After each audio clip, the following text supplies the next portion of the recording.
मुद्दे बहुत ज्यादा है, SIR का मुद्दा भी है, क्या होने वाला है इस बार? आप ये बताइए, SIR का मुद्दा तो यहाँ भी चल रहा है। उत्तर प्रदेश के माननीय मुख्यमंत्री योगी आदित्यनाथ जी ने भी कहा है कि SIR में बहुत लोगों का वोट काटा जा रहा है। अरे सदन तो शीतकालीन सदन तो 100 दिन कम से कम 3 महीना चलना चाहिए, लेकिन कहाँ चला रहे हैं। हर महीने 2.5 लाख रुपए खर्च होते हैं सदन की कार्यवाही में। 6 दिन का समय इस बार दिया है। मुख्य मुद्दों पर बात हो पाएगी या फिर सिर्फ प्रदर्शन होगा? सरकार जो मुद्दे जरूरी है उन पर चर्चा कराए, वही वंदे मातरम पे चर्चा कराने की इस वक्त क्या जरूरत? गैर जरूरी मुद्दे ला के काम के मुद्दे हटाओगे, फिर वो हंगामा करेगा तो उनके ऊपर ब्लेम करोगे, तो ब्लेम गेम खेलने से नुकसान तो सारा पब्लिक का हो रहा है। मुद्दों पर बात होनी चाहिए इस बार। अखिलेश जी को इस मुद्दे पर सबसे आगे आना चाहिए, और लेकिन हंस रहे, हंसने का मुद्दा है, हंसने का मुद्दा है। विरासत नहीं चलेगी, अब विरासत वालों को खत्म कर दिया जाएगा। यदि राहुल गांधी को जमीन पर जाके ग्राउंड पर जाके लौटना पड़ा, अखिलेशवादियों को लौटा दिया जाएगा, ग्राउंड पर नाक दिया जाएगा, तब नेता माना जाएगा, ये पब्लिक मानेगी। उत्तर प्रदेश विधानसभा का शीतकालीन सत्र जल्द शुरू होने वाला है। 19 तारीख से 25 तारीख तक ये सत्र चलेगा। समय बहुत कम है, 6 दिन का समय है, मुद्दे बहुत ज्यादा हैं। क्या इस बार सही मुद्दों पर चर्चा हो पाएगी या फिर ये भी हंगामे की भेंट चढ़ जाएगा? क्योंकि उत्तर प्रदेश में भी SIR समेत तमाम मुद्दों पर चर्चा होनी है। क्या ये समय काफी है? क्या मुद्दों पर चर्चा होगी या फिर हंगामों की भेंट चढ़ेगा? जनता से ही जानते हैं। क्या लगता है इस बार मुद्दों पर बात हो पाएगी? 6 दिन का समय है, जनता का पैसा बर्बाद होता है क्योंकि बार बार हंगामों की भेंट सदन की कार्रवाई चलती है, लेकिन 6 दिन का समय, मुद्दे बहुत ज्यादा है, SIR का मुद्दा भी है, क्या होने वाला है इस बार? भारतीय जनता पार्टी जो है सकारात्मक बहस नहीं करना चाहती, जानबूझ के समय कम रखती है सदन चलाने का। उत्तर प्रदेश में भी वही हाल होगा और भारत सरकार में भी वही हो रहा है, यानी दिल्ली में ज्यादा समय दिया जाएगा, तब भी तो विपक्ष हंगामा करेगा। अरे विपक्ष हंगामा क्या करेगा? विपक्ष सवाल पूछेगा, जनता के सवालों को ले आके सदन में रखेगा और सरकार को उनका जवाब देना चाहिए। हंगामा नहीं, सरकार की नैतिक जिम्मेदारी होती है कि सदन सुचारू रूप से चलावे। और दूसरी बात कि किसानों की समस्या है, बेरोजगारों की समस्या है, महंगाई की समस्या है, भ्रष्टाचार की समस्या है, इस पे सरकार जवाब दे।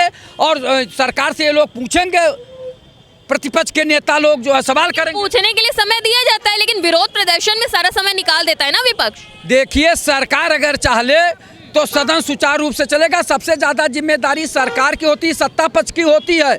आप ये बताइए, SIR का मुद्दा तो यहाँ भी चल रहा है। आज उत्तर प्रदेश के माननीय मुख्यमंत्री योगी आदित्यनाथ जी ने भी कहा है कि SIR में बहुत लोगों का वोट काटा जा रहा है, चुनाव आयोग को तहकीकात करके वोट और जुड़वाना चाहिए। तो अब सोच लीजिए, सरकार भी जब मान रही है तो SIR में जिन लोगों का नाम काटा जा रहा है, जिनका सही है, उसका तो नाम आप जो है वोटर लिस्ट में डालिए। अगर SIR बताइए, SIR पर जब चर्चा होगी, हंगामा होगा कि नहीं होगा? कार्यवाही में बात हो पाएगी या फिर सिर्फ प्रदर्शन होगा? प्रदर्शन करने की जरूरत नहीं है, चाहे प्रतिपक्ष के नेता हो या सत्ता पक्ष के, लेकिन SIR पारदर्शी, स्वतंत्र और निष्पक्ष तरीके से हो, जनता उसका स्वागत करेगी।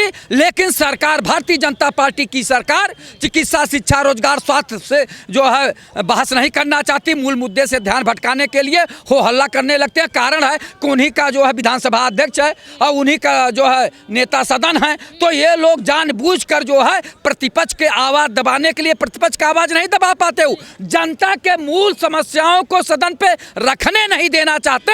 इसलिए जो है इस तरह का सरकार रणनीति अपनाती है कि 4, 5, 6 दिन का सदन चलाती है। उसमें भी ऐसा करती है, शुक्रवार से शुरू करती है और फिर शनिवार रविवार को बंद कर देती है, तो 4 ही दिन तो चल पाता है सदन। अरे सदन तो शीतकालीन सदन तो 100 दिन कम से कम 3 महीना चलना चाहिए, लेकिन कहाँ चला रहे हैं? 3 महीना ना चलाओ तो 1 महीना तो चलाओ। हर महीने 2.5 लाख रुपए खर्च होते हैं सदन की कार्यवाही में। 6 दिन का समय इस बार दिया है। मुख्य मुद्दों पर बात हो पाएगी या फिर सिर्फ प्रदर्शन होगा?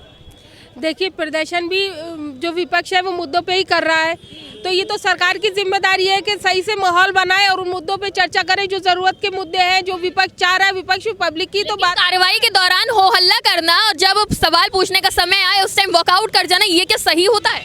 तो बोलने नहीं दे रही ना सरकार, इसके लिए उनको करना पड़ रहा है। और देश का जो ये टैक्स का पैसा है, ये बर्बाद हो रहा है, बाहर आ जा रहे हैं लोग। तुम सरकार जो मुद्दे जरूरी है उन पे चर्चा कराए भाई, वंदे मातरम पे चर्चा कराने की इस वक्त क्या जरूरत है? अरे भाई शिक्षा की बात करो, रोजगार की बात करो, लोग मर रहे हैं उनकी बात करो, ऐसे मुद्दों की बात करो। ऐसे गैर जरूरी मुद्दे ला के काम के मुद्दे हटाओगे, फिर वो हंगामा करेगा तो उनके ऊपर ब्लेम करोगे, तो ब्लेम गेम खेलने से नुकसान तो सारा पब्लिक का हो रहा है। उसके मुद्दों के ऊपर बात होना चाहिए। आप सेशन में बैठे हो, आप चुन के गए हो तो इसीलिए गए हो, टैक्स के ही पैसे तो हैं, ये कोई अपने घर से थोड़ी ला रहा है। उनको तो MP MLA लोग को तो कैश मिल रहा है ना, फंड मिल रहा है, आने जाने के सब चीज़ के रहने के फंड मिल रहा है। जनता का टैक्स का पैसा तुम बर्बाद करे डाल रहे हो। ना सत्ता चाह रही है ना विपक्ष चाह रहा है कि हो जाए बहस।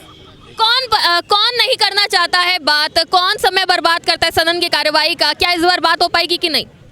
देखिए, सत्ता की तो बात, सत्ता पे तो ये लोग आरोप लगा रहे हैं। विपक्ष का भी सबसे जो रोल होता है वो विपक्ष का भी होता है। विपक्ष भी तो जीत के आ रहा है। विपक्ष के पास भी फंडिंग होती है। जो विपक्ष के जितने जीत के आए हैं अपने क्षेत्र में कोई काम ही नहीं कर रहे। अपने क्षेत्र में ना नाली, खड़ंजा, रोड, पानी की समस्या है, लैट्रिन की व्यवस्था है। विपक्ष के जो नेता जीत के आए, चाहे सांसद हो, चाहे विधायक हो, चाहे पार्षद हो, उनकी भी तो जिम्मेदारी है। जब वो आप जीत के आए हैं और आपकी फंडिंग, आपको जो आपके कोटे से फंड मिलता, अगर आप ईमानदारी से काम करें, अगर विपक्ष और सत्ता मिल के ईमानदारी से काम करे तो जनता का 100% काम होगा। और इसमें जनता पिस रही है। और दूसरी बात, सदन की मर्यादा रखना चाहिए। कोई भी, आप ये बताइए, सदन के अंदर आप लड़ाई करते हैं, दंगा करते हैं, हुआ हल्ला करते हैं, सदन की गर्मा आप खत्म करते हैं। जब आप लोग विपक्ष के होके सदन के अंदर लड़ाई कर रहे हैं तो जनता से क्या अपेक्षा करेंगे?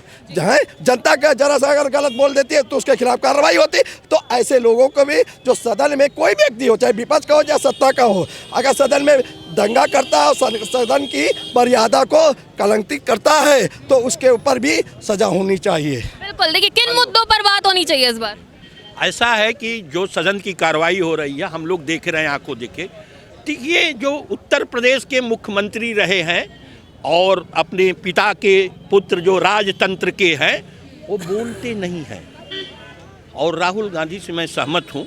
राहुल गांधी ने 2 बात कहा जब बाहर निकला पार्लियामेंट के। उन्होंने कहा कि प्रोडक्टिव बहस होनी चाहिए और न्यूसेंस नहीं। और पूरे हिंदुस्तान संजय सिंह का वीडियो देख रहा है। संजय सिंह ने कहा कि 3 करोड़, तो आप 63 और 36 करेंगे। कभी कभी आप मिल के चलेंगे।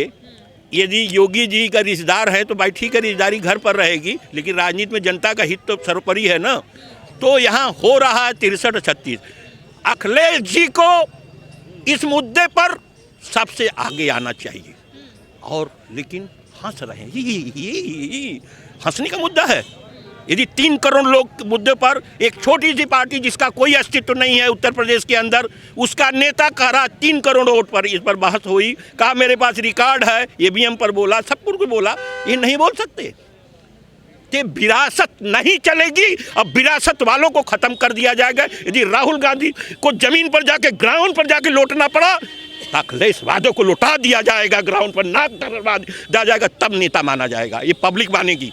सदन में किन मुद्दों पर बहस होनी चाहिए? और सदन में गांधी से मैं सहमत हूँ कि उन्होंने कहा प्रोडक्टिव बहस होना चाहिए। ठीक है, न्यूसेंस ज़्यादा दिन नहीं चलना चाहिए। न्यूसेंस के लिए अखिलेश जी हैं, लेकिन हम न्यूसेंस के लिए, ये राहुल गांधी ने बहुत अच्छी बात बोली, हम सहमत हैं राहुल गांधी के। उन्होंने कहा प्रोडक्टिव बहस होना चाहिए, समय पार्लियामेंट का नहीं। ये वर्ड जब बाहर निकलते हैं, राहुल विपक्ष के नेता हैं, उनके लैंग्वेज को हमने सुना बहुत ध्यान से। और इस मुद्दे पर संजय सिंह, यहाँ कोई अस्तित्व नहीं है उत्तर प्रदेश में उनका, वो बोले। लेकिन अखिलेश जी तो भाई 36-63 है। अब राहुल जी को भजा लें तो भजा लेंगे यूपी में, यदि समझौता